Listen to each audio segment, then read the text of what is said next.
अदोनी शहर और खरियों की मस्जिद के मुतवल्लियों से क़ाज़ी अल्ताफ़ हुसैन और दीगर उलमा इकराम की गुजारिश। उन्होंने एक प्रेस मीट मुनक़्क़िद की जिसमें उन्होंने इस बात का ऐलान किया कि शहर के तमाम मसाजिदों में शब बारात के दिन नमाज ईशा एक ही वक्त में होने की वजह से अगर किसी को नमाज़ छूट जाए तो दूसरी जगह पढ़ने का मौका नहीं मिलेगा। इसको मद्देनज़र रखते हुए मस्जिद के मुतवल्लियों से उन्होंने ये गुजारिश की कि वो रात में 8:30 बजे से लेकर 11 बजे तक अपने हिसाब से नमाज के वक्त में तब्दीली लाए। इस प्रेस मीट में क़ाज़ी अल्ताफ़ हुसैन के साथ खतीब जुनैद हाशमी, मुफ्ती मोहम्मद आसिफुद्दीन क़ादरी, सैयद मखदूम क़ादरी ने भी शिरकत की। अस्सलामु अलैकुम वरहमतुल्लाहि वबरकातुहू। मोहतरम नाज़रीन व सामईन, एक ख़ास गुजारिश लेकर आपकी खिदमत में हाज़िर हुए हैं। जमी मुतवल्लियान मस्जिद से, ज़िम्मेदारान मस्जिद से ये ख्वाहिश करते हैं कि मुक़द्दस रातें हो या ईदैन हो या जुमा का मसला हो या नमाज ज़ोहर आम तौर पर शहर अदोनी में ये देखी जा रही है। बहुत कम मस्जिदें ऐसी हैं जिसमें 1 बजे या सवा 1 बजे है, माबाकी सब मसाजिद में 1:30 बजे है। इस जानिब ज़िम्मेदारान मस्जिद तवज्जो करें कि कॉलेज है, दुकान है, मकान है, स्कूल है और कारोबारी हज़रात हैं।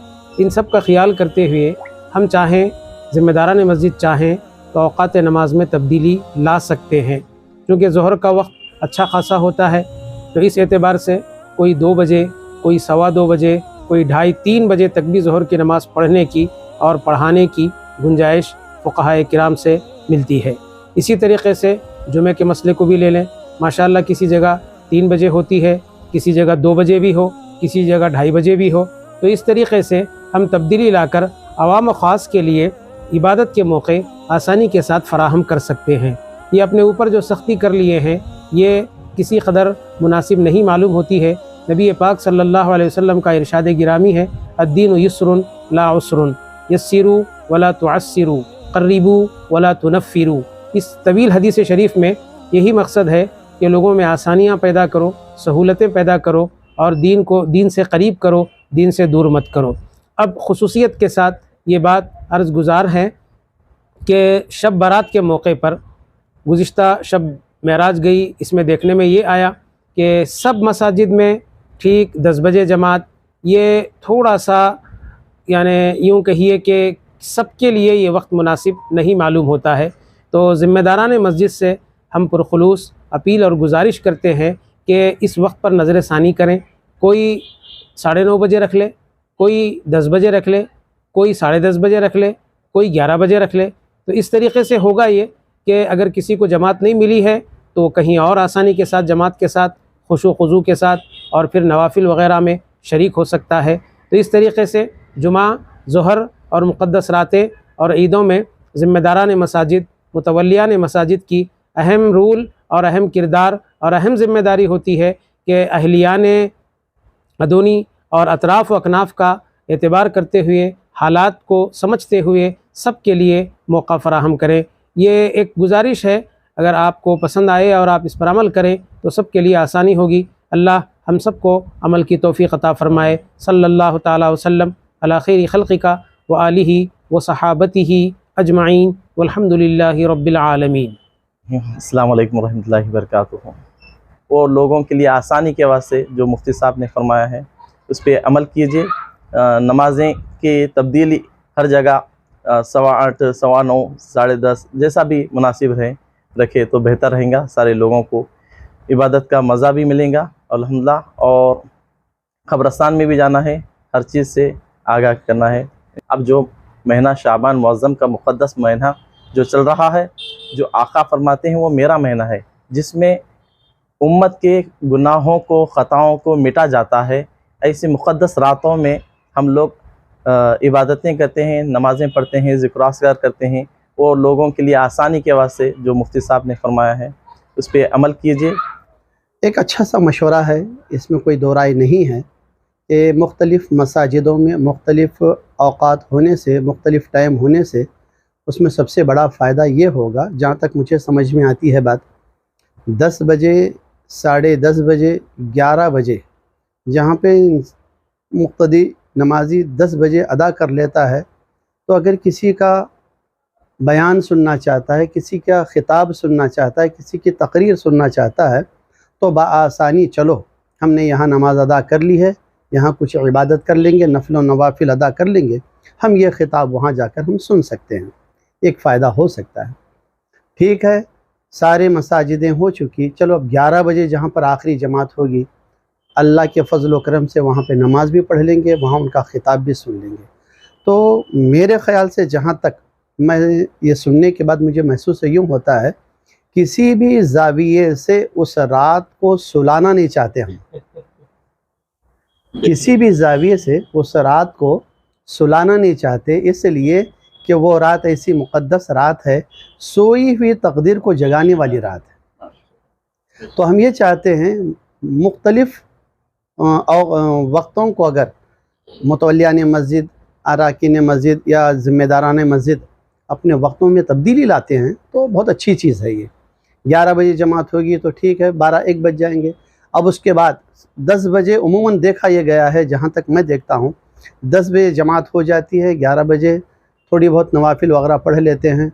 अब उसके बाद रोडों पर चाय वगैरह पी कर अपना वक्त ज़ाय करते हैं। इसके बजाय अगर कहीं 10:30 बजे, कहीं 11 बजे, कहीं 11:30 बजे अगर एक जमात अगर कायम हो जाए तो बंदों में अरे हाँ ठीक है बहुत टाइम है, वहाँ पर नमाज़ पढ़ लेंगे, तो कम से कम वो उसका इंतज़ार में तो वक्त गुज़रेगा। तो ये एक हमारा मकसद है, मैं समझता हूँ ये अच्छा ही मकसद है, अच्छा ख्याल है। अगर इस पर ख्याल कर लिया जाए, इस गुजारिश पर नज़र सानी कर लिया जाए तो हर दो का फ़ायदा हो सकता है। रह गई दूसरी बात, क़ुबूर पर जाना, क़ब्रिस्तान पर जाकर अपने मरहूमीन की ज़ियारत करना।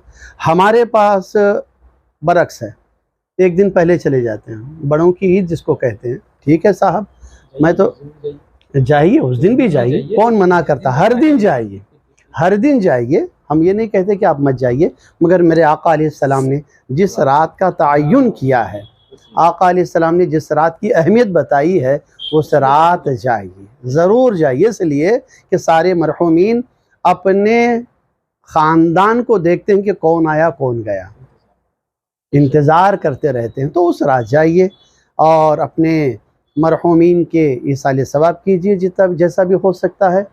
आप जितना देर वहाँ ठहर सकते हैं ठहरिए, और वहाँ की दुनिया को देखकर अल्लाह उसके रसूल की बारगाह में तौबा इस्तग़फ़ार कीजिए। हकीकी दुनिया हमारी यही है। तो मेरी गुजारिश है कि आप तमाम हज़रात अल्हम्दुलिल्लाह 1990 में पहली मरतबा इसी आधुनिक सरज़मीन पर बहुत बड़े काफ़िले की शक्ल में दोनों कब्रिस्तान की ज़ियारत हमारे मीर मोहम्मद शाह क़ादरी अलैहिर्रहमा की मस्जिद से कराया गया था। मुझे उम्मीद है कि उस रात जहाँ तक हो सकता है जितनी जमातों के साथ तादाद में अपने क़ुबूर की ज़ियारत, अपने मरहूमीन की ज़ियारत करते हैं तो बड़ी सुन्नत है, एक सुन्नत है। तो उस सुन्नत पर अमल करेंगे, अल्लाह ताला आपको 100 शहीदों का सवाब अता फ़रमाएगा। अल्लाह ताला तुम्हें और मुझे नेक बातों पर अमल करने की, बुरी बातों से परहेज़ करने की तौफ़ीक़ अता फ़रमाए। आमीन बिजाहि सय्यिदिल मुरसलीन बिरहमतिका या अरहमर राहिमीन वल्हम्दुलिल्लाहि रब्बिल आलमीन। अस्सलामु अलैकुम। अस्सलामु अलैकुम रहमतुल्लाहि वबरकातुहू। अल्लाह ताला का लाख लाख शुक्र है। आमद शब बारात अहले वतन सारे मुसलमानों को हम तमाम की तरफ से आपको मुबारकबाद।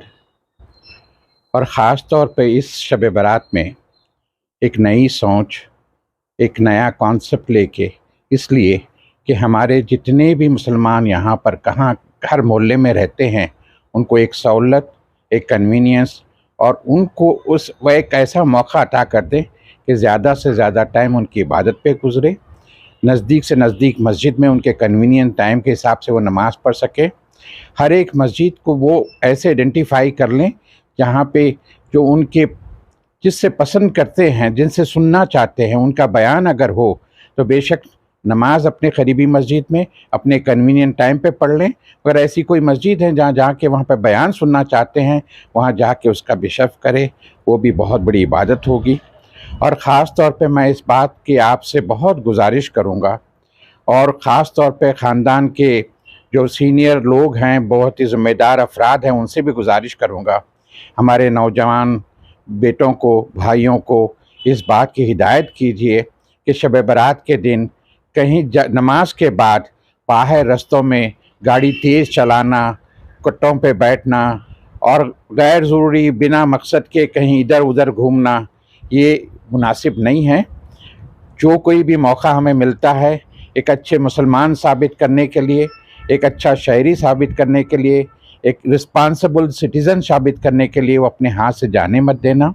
कोई हमारे तरफ हाथ उठा के नहीं बोल सके कि हमारी इतनी मुबारक रात में हम इबादत के बजाय रास्तों में हम एक ऐसी कुछ शरारतें करते फिरें जिससे दूसरों को तकलीफ़ हो सकता है हमारे बच्चों को भी इससे कुछ नुकसान हो, क्योंकि जब वो गाड़ियाँ इतनी तेज़ चलाते हैं और इस बात का ख्याल नहीं करते कि अपने तकलीफ़ के दूसरों को तकलीफ़ देते हुए कोई ऐसा हादसा ना हो जाए जिसे हमें बाद में बहुत अफसोस करना पड़ेगा। मैं ख़ास तौर पे हमारे तमाम मोहल्ले के जितने भी मोतबर लोग हैं और जितने भी सीनियर सिटीज़न हैं उन लोगों से गुजारिश करता हूं कि अपने स्मॉलर ग्रुप में इस बात को देखिए कि हमारे नौजवान बच्चे तकरीबन हाथ से ना निकल जाए और गैर ज़रूरी सड़कों पर गुज़र कर हमें एक अच्छे मुसलमान ना होने का सबूत ना दे, जिसकी वजह से सारे कौम पर लोग उंगली ना उठाए। मैं इसी के साथ आप तमाम का शुक्रिया अदा करता हूँ। अल्लाह आप लोग को हमेशा कामयाब रखे। खुदा।